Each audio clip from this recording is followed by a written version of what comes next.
We've studied the process of modern economic growth, and we've seen how economic progress has diffused throughout the world.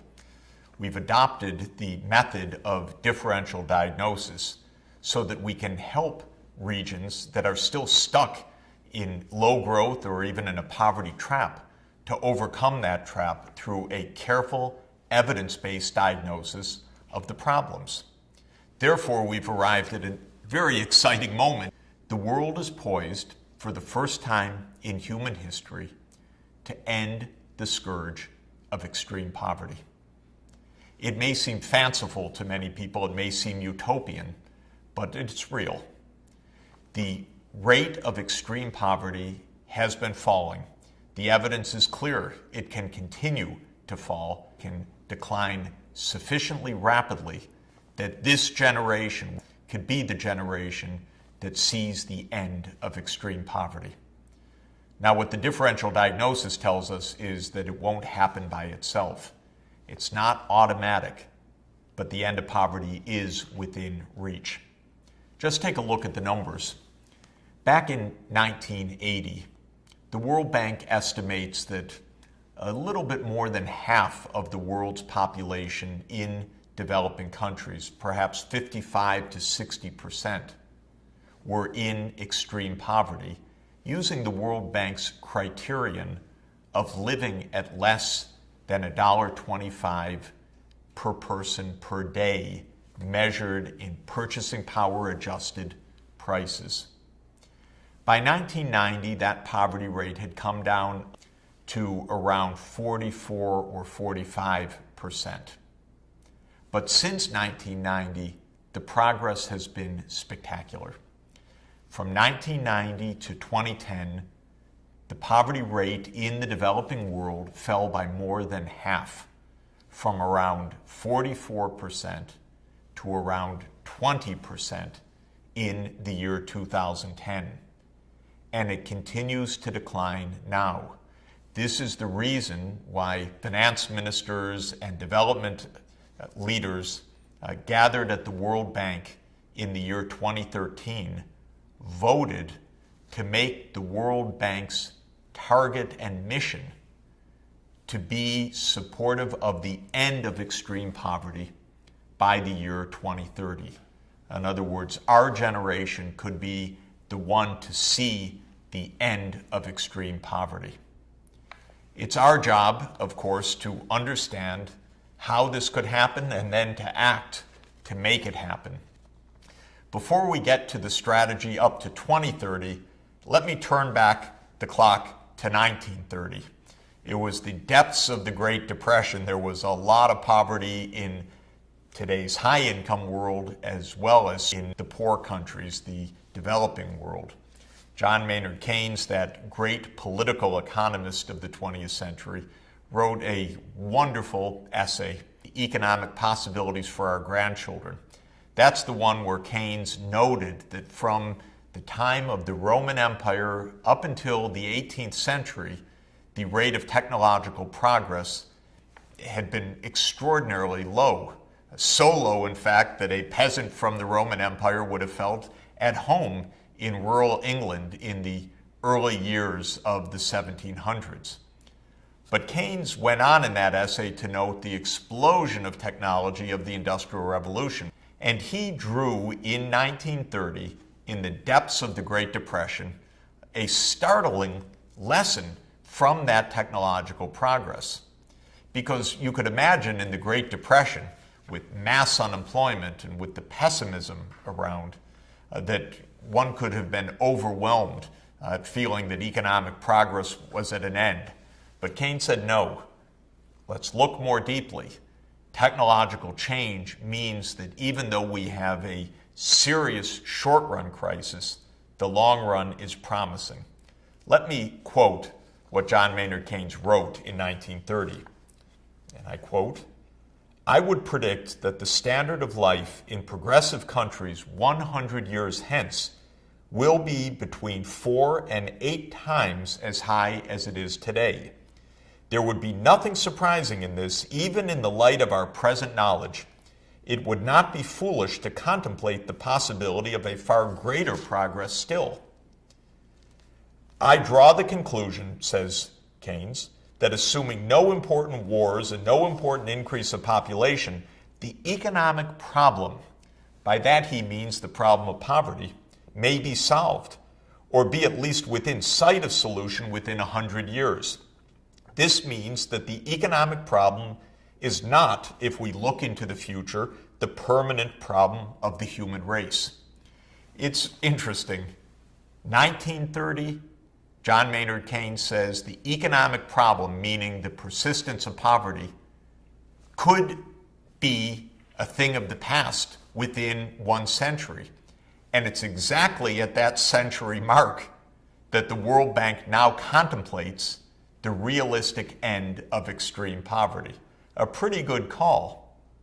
Now, John Maynard Keynes said that he could foresee this if there was no significant increase of population. Of course, there has been, because when he wrote in 1930, the world population was 2 billion. Now it's 7.2 billion, more than 3 times as large. And by the middle of the century, it will be more than 9 billion, most likely. He also said that barring World War, but of course there was another major war, the Second World War, and despite both of those facts, the massive increase of world population and the continuing tragedies and destruction of war, Keynes's basic insight that technological progress can bring about the end of poverty remains true, and it remains prescient, because we are at the cusp of that final push to end extreme poverty if we decide to make it happen. Now, in the year 2000, a remarkable thing did happen. 160 plus leaders of the world gathered together in September 2000 at the United Nations to usher in the new millennium. And when they did so, they wanted to convey the hope of the new millennium.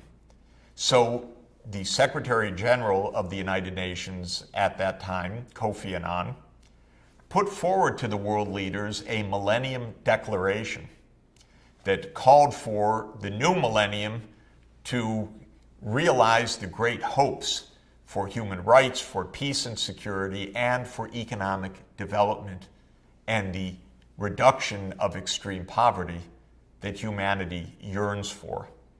The world leaders adopted the Millennium Declaration, and within it adopted specific development goals, which have become known as the Millennium Development Goals. 8 ambitious goals to fight extreme poverty, adopted in September 2000, and to carry us to the end of 2015. And you are looking now at the schematic of these 8 Millennium Development Goals, drawn as a cartoon for each goal. But that by itself is a telling point, because these goals are not for high theorists. They're not for the textbooks. They're for all of us. They're for humanity to grasp, to promote, to urge our governments to take seriously, and for us to take seriously in our individual actions, in our roles in business or academia, or in our places of worship or workplaces, so that we can each contribute to the end of extreme poverty. Have a look at the 8 goals. Goal number 1 calls for eradicating extreme poverty and hunger. Goal number 2 is to achieve universal primary education.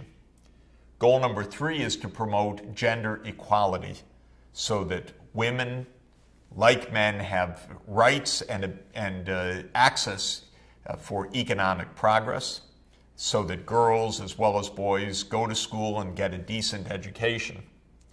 Goal number 4 is to reduce sharply child mortality.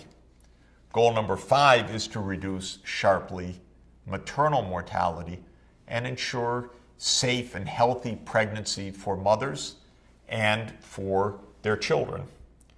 Goal number 6 was to fight the raging pandemic diseases of AIDS, TB, malaria, and other mass killers.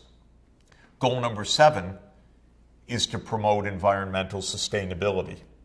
And goal number 8 is to promote a global partnership whereby the rich countries help the poor countries to achieve the first 7 goals.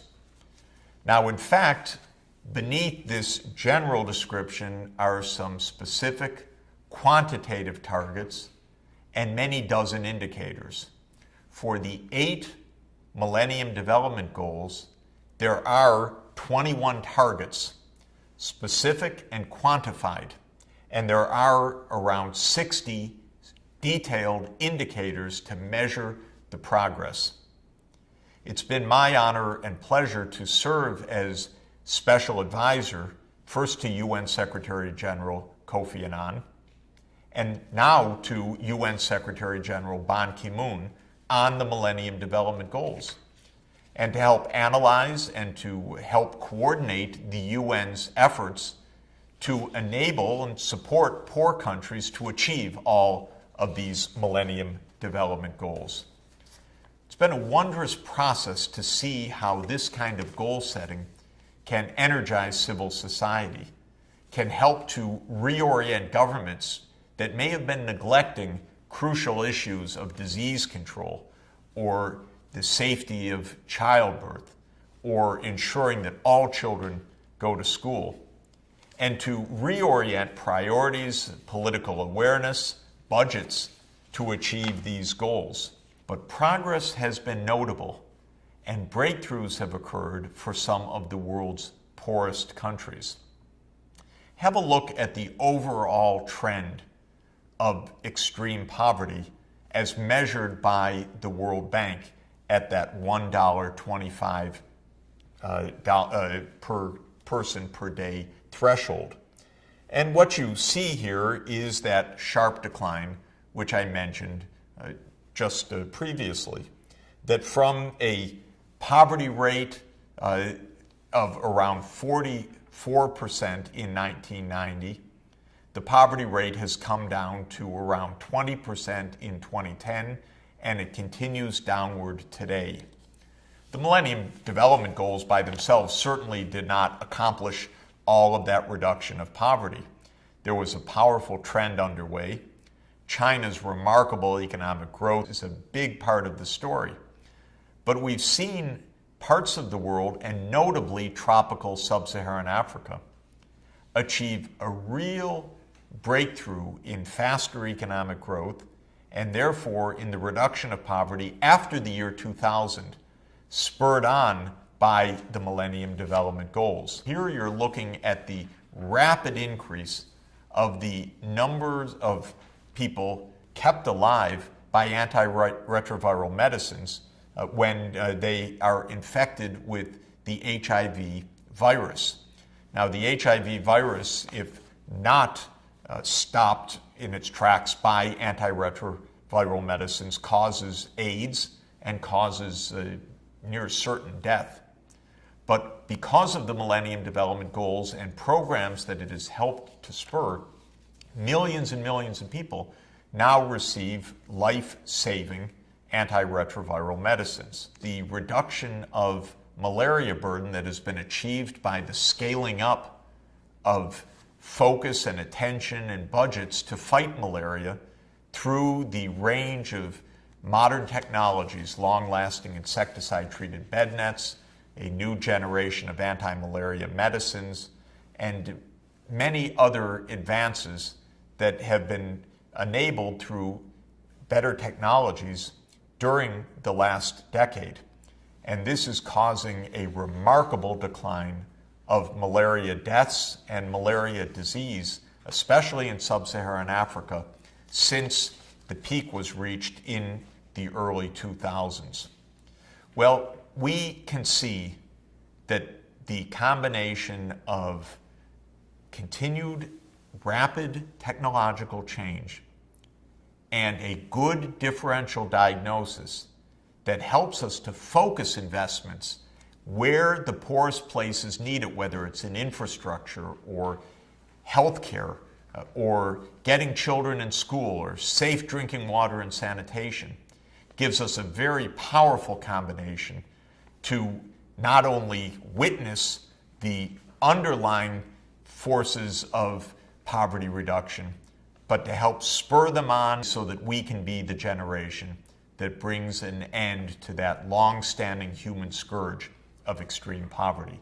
The Millennium Development Goals have given us a big push up to the year 2015, and one more major effort from 2015 to 2030 will vindicate John Maynard Keynes's forecast 100 years before that the economic problem of extreme poverty can come to an end.